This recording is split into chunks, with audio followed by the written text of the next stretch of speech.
Good morning friends. जो पिछला video मैंने बनाया था उसके बाद मुझे काफ़ी क्वेश्चंस गार्जियंस के साइड से, बच्चों के साइड से आए हैं और कॉल भी आई है। तो मैंने आज कुछ उसमें से कॉमन क्वेश्चन निकाला है जो कि अधिकतर का इस टाइम पर्टिकुलर टाइम पे एक समस्या है। तो मैं उसी पे एक छोटा सा वीडियो फिर बना रहा हूँ जिससे उन्हें बेनिफिट हो पाए या सिमिलर क्वेश्चंस जो अदर के माइंड्स में हैं उनको आंसर मिल पाए। सो अगेन एक लड़की के ब्रदर ने मुझसे पूछा कि अपनी सिस्टर को मुझे अब एडमिशन कराना है बीटेक में। उसकी JEE एडवांस में एक रैंक आई है। तो मैंने इस चीज़ पे तो बात नहीं करी कि कौन सा IIT NIT या कोई प्राइवेट यूनिवर्सिटी, अच्छी प्राइवेट यूनिवर्सिटी या कोई भी गवर्नमेंट कॉलेज उन्हें ऑप्ट करना चाहिए। That is your take. आप वो सर्च कीजिए मार्केट से कि कौन सा अच्छा है क्या है। लेकिन उनका मेन जो फोकस था वो ब्रांच पे था कि हम कौन सी ब्रांच दिलवाएं। टोटली कंफ्यूज्ड हैं कि कैसे मतलब हम ये अपने आप को समझा पाएँ कि क्या चीज़ है। सो अगेन मैं आंसर कर रहा हूँ इस चीज़ का as a broader view, not क्योंकि मैं लिमिटेड समय में इस चीज़ को कवर कर रहा हूँ। उसके बाद पर्टिकुलरली कोई पर्सनली आस्क कर सकता है डिटेल में।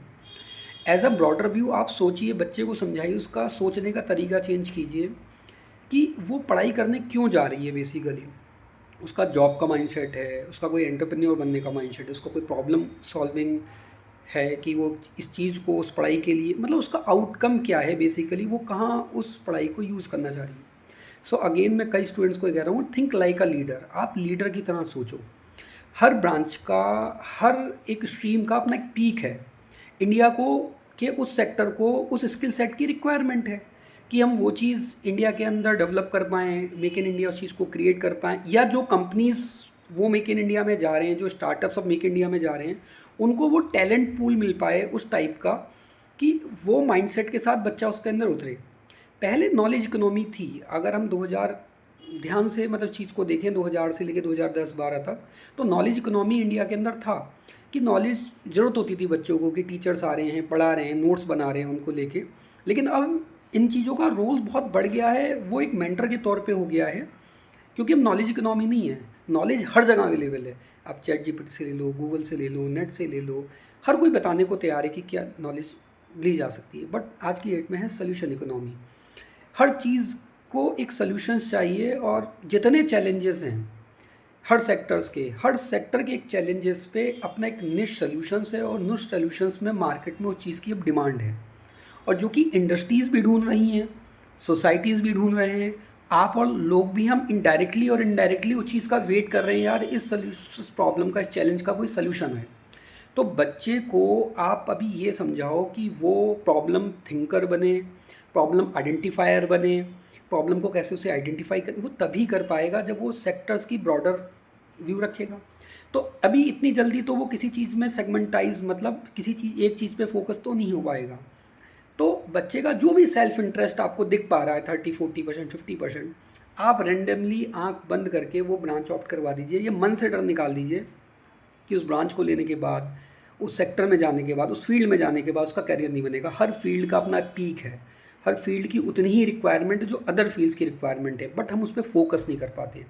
तो बच्चों को बस इतना समझाइए कि आप शांति से वो फील्ड ले लीजिए और फिर फोकस कीजिए उनके सेक्टर्स पे कि वो फील्ड किन सेक्टर्स के चैलेंजेस को सॉल्व कर सकता है।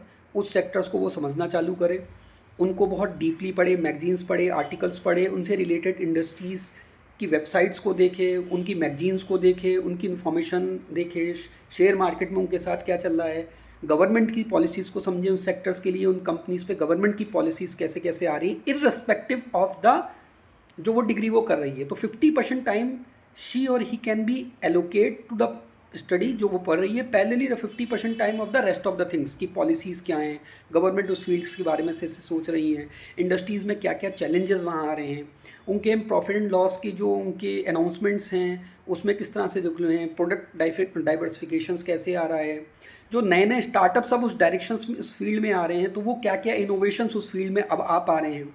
तो उसको चैलेंजेस समझ में आएंगे उस फील्ड के कि उन फील्ड में क्या क्या चैलेंजेस हैं। हर चैलेंज पे आप मान के चलो एक सॉल्यूशंस अवेलेबल हो सकता है जो कि वो कर सकती है। तो जब वो लीडर की तरह सोचेगी तो उसको प्रेशर मत करो कि तुम बहुत बड़े स्किल सेट बन जाओगे और एक ही स्किल सेट सारी प्रॉब्लम्स को सॉल्व करेगा। नहीं, ऐसा नहीं होता, ना वो कर पाएगी या कर पाएगा। केवल वो सेट में स्किल सेट करे, फिर जब एज अ लीडर वो सोचना चालू करेगी या करेगा, तो उसको समझ में आएगा ये प्रॉब्लम इस तरीके से सॉल्व हो सकती है, और उसको बहुत क्लैरिटी के साथ, एकदम क्लैरिटी के साथ चीज़ें बहुत ट्रांसपेरेंट वे में दिख रही होंगी। तो आने वाले समय में वो अपनी टीम बिल्ड भी कर पाएगी। ज़रूरी नहीं कि हर समस्या को वो सॉल्व करे, वो समस्या को सॉल्व करवा पाएगी क्योंकि वो जानती है समस्या क्या है। तो उस तरीके से अपने फ्रेंड्स की टीम बिल्ड कर सकती है, दूसरे कॉलेजेस के लोगों को जोड़ के, बच्चों को जोड़ के अपनी टीम बिल्ड कर सकती है, और इस तरह से आगे बढ़ा जा सकता है।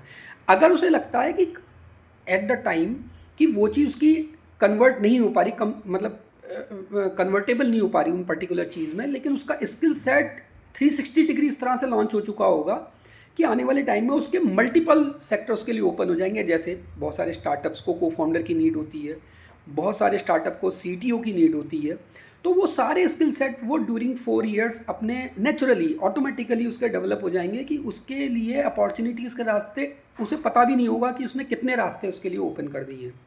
तो मेरा यही है, जैसे उन्होंने मुझसे कहा था कि हमने कई जगह इलेक्ट्रॉनिक्स फिल करवा रहे हैं लेकिन हम चाह रहे हैं कि कंप्यूटर साइंस से पहले पे ले लें।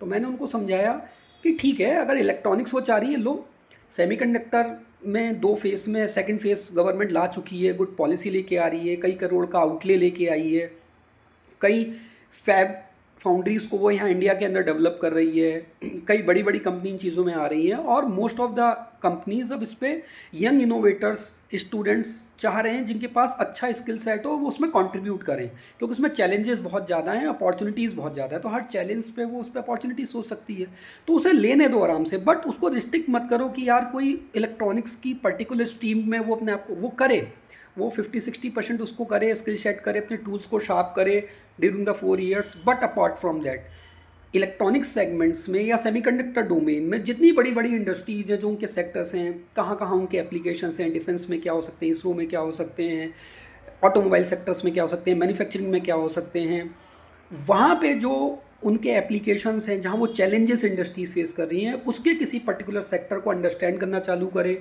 उसको समझना चालू करे, और देन वहाँ पे धीरे धीरे सोचे कि उस पर मैं सोल्यूशंस कैसे बिल्ड कर सकती हूँ, और धीरे धीरे उन सोल्यूशंस को बिल्ड करने के लिए अपनी टीम बिल्ड करना चालू करें।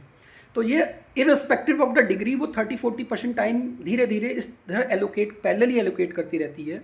तो आफ्टर 4 ईयर्स उसे बहुत अच्छा एक रेस्पॉन्स मिलेगा, नेचुरली वो बिल्ड करती चली जाएगी अपनी कैपेसिटी को, कैपेबिलिटीज़ को, और लास्ट में कहीं ना कहीं या तो वो अपना वेंचर खड़ा करेगी, या कहीं ना कहीं किसी और वेंचर में एक लीडरशिप पोजीशन पे बैठी हुई होगी।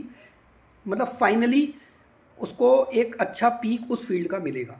तो ब्रांच कोई भी लें, इसमें कोई इशू नहीं है, थोड़ा इंटरेस्ट सेक्टर आइडेंटिफाई करके करें, बट उस ब्रांच में जाने के बाद उसके साथ करना क्या है वो बहुत इंपॉर्टेंट है। वो एक ब्रॉडर व्यू में बच्चे को अलाइन करे कि इस डायरेक्शन में वो सोचना चालू करे, जैसे उसके पास आने वाले समय में 1 या 2 ऑप्शन ना होगे, कम से कम 10 से 15 ऑप्शंस हो, जहाँ पे वो उसके अंदर अपने टूल्स को लेके एंटर करे, और वहाँ पे इंडिया को, उस इंडस्ट्री को, उस पर्टिकुलर सेक्टर को कंट्रीब्यूट कर पाए थ्रू जो नॉलेज उसने 4 साल में ली है। Thank you so much, I hope ये समझ में आया होगा।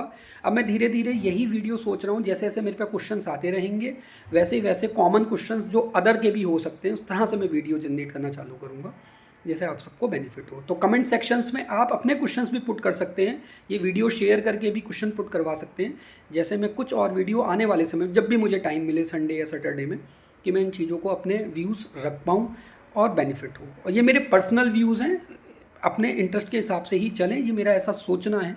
मे बी आप इस पर कमेंट करके बता सकते हैं कि और किस तरह से चीज़ों को इम्प्रोवाइज़ किया जा सकता है, क्योंकि ये भी नीड ऑफ द आवर है और बच्चों को इस समय इन गाइडेंस की बहुत ज़्यादा ज़रूरत है। Thank you so much.